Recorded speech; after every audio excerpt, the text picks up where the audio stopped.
മധ്യപ്രദേശിൽ ഒരു ജഡ്ജിക്ക് പോലീസ് സംരക്ഷണം നൽകാൻ ഹൈക്കോടതി തന്നെ ഉത്തരവിടേണ്ടി വന്നിരിക്കുകയാണ്. കാരണം അവർ നിയമപ്രകാരം ഒരു വിധി പ്രസ്താവിച്ചു. ആ വിധി ചിലർക്ക് ഇഷ്ടപ്പെട്ടില്ല.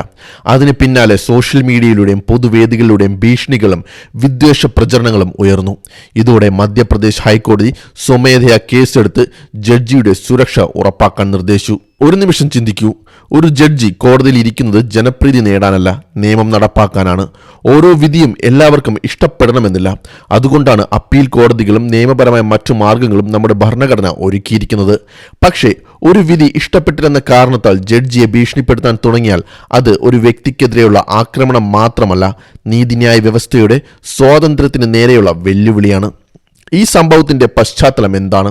2022 പശുക്കടത്ത് ആരോപിച്ച് ഒരു ട്രക്ക് ഡ്രൈവറെ ആൾക്കൂട്ടം മർദ്ദിച്ച് കൊലപ്പെടുത്തിയ കേസിൽ അഡീഷണൽ ജില്ലാ സെഷൻസ് കോടതി ജഡ്ജിയായ തബസ്സും ഖാൻ 14 പ്രതികൾക്ക് ജീവപര്യന്തം തടവ് വിധിച്ചു. മെഡിക്കൽ തെളിവുകളും ഫോറൻസിക് തെളിവുകളും മറ്റ് രേഖകളും പരിശോധിച്ച ശേഷമാണ് കോടതി ഈ വിധി പ്രഖ്യാപിച്ചത്. എന്നാൽ വിധിക്ക് പിന്നാലെ കാര്യങ്ങൾ മാറി. സോഷ്യൽ മീഡിയയിൽ ജഡ്ജിക്കെതിരെ ഭീഷണി വീഡിയോകൾ പ്രചരിച്ചു. വർഗീയ അധിക്ഷേപങ്ങളും വ്യക്തിപരമായ ആക്രമണങ്ങളും ഉയർന്നു. ചിലയിടങ്ങളിൽ പ്രതിഷേധങ്ങൾ നടന്നു. നിയമപരമായ വിധിയെ ചോദ്യം ചെയ്യുന്നതിന് പകരം ജഡ്ജിയെ തന്നെ ലക്ഷ്യമിടുന്ന പ്രവണതയാണ് കണ്ടത്. ഇതോടെയാണ് മധ്യപ്രദേശ് ഹൈക്കോടതി ഇടപെട്ടത്. ഇത്തരം ഭീഷണികൾ നീതിന്യായ വ്യവസ്ഥയുടെ സ്വാതന്ത്ര്യത്തെ നേരിട്ട് ബാധിക്കുന്നു. ഒരു ജഡ്ജി നിയമപ്രകാരം വിധി പറഞ്ഞതിനാൽ ഭീഷണിപ്പെടുത്താൻ പാടില്ല എന്നാണ് ഹൈക്കോടതി നിരീക്ഷിച്ചത്. അതോടൊപ്പം സംസ്ഥാന പോലീസിനും ആഭ്യന്തര വകുപ്പിനും ഉത്തരവാദിത്തം നിർദ്ദേശിക്കുകയും കുറ്റക്കാർക്കെതിരെ സ്വീകരിച്ച നടപടികൾ വിശദീകരിക്കാൻ ആവശ്യപ്പെടുകയും ചെയ്തു. ഇവിടെയാണ് ഒരു വലിയ ചോദ്യം ഉയരുന്നത്. ഒരു ജഡ്ജിക്ക് പോലും സ്വന്തം വിധിയുടെ പേരിൽ സുരക്ഷ ഉറപ്പാക്കാൻ കോടതിയുടെ ഇടപെടൽ വേണ്ടിവരുന്ന സാഹചര്യമാണെങ്കിൽ അതൊരു ജനാധിപത്യത്തിന് നൽകുന്ന സന്ദേശം എന്താണ്? നമ്മുടെ നിയമവ്യവസ്ഥ ഒരു അടിസ്ഥാന വിശ്വാസത്തിലാണ് പ്രവർത്തിക്കുന്നത്. കോടതി തെളിവുകൾ പരിശോധിക്കും, നിയമം വ്യാഖ്യാനിക്കും, വിധി പറയും. ആരെങ്കിലും ആ വിധിയോട് യോജിക്കുന്നില്ലെങ്കിൽ അപ്പീൽ നൽകാം, മേൽക്കോടതിയെ സമീപിക്കാം. പക്ഷെ ഭീഷണിയും വിദ്വേഷ പ്രചരണവും നിയമപരമായ മാർഗമല്ല. ഇന്നൊരു ജഡ്ജിയെ ഭീഷണിപ്പെടുത്തുമ്പോൾ സമൂഹം മിണ്ടാതിരുന്നാൽ നാളെ മറ്റൊരു ജഡ്ജി അതീവ സെൻസിറ്റീവ് കേസിൽ വിധി പറയുമ്പോൾ മനസ്സിൽ ഭയമുണ്ടാകില്ലേ? ഈ വിധി പറഞ്ഞാൽ എനിക്കും ഇതേ അവസ്ഥയാകുമോ എന്ന ചിന്ത നീതിന്യായ വ്യവസ്ഥയെ ബാധിക്കില്ലേ? ഇതുതന്നെയാണ് ഹൈക്കോടതി ചൂണ്ടിക്കാട്ടിയത്. ജഡ്ജിമാർക്ക് വ്യക്തിപരമായ അഭിപ്രായങ്ങൾക്കല്ല, നിയമത്തിനാണ് വിധി പറയേണ്ടത്. ആ സ്വാതന്ത്ര്യം സംരക്ഷിക്കപ്പെടണം. ഇല്ലെങ്കിൽ കോടതികളിലുള്ള ജനവിശ്വാസം തന്നെ തകരും.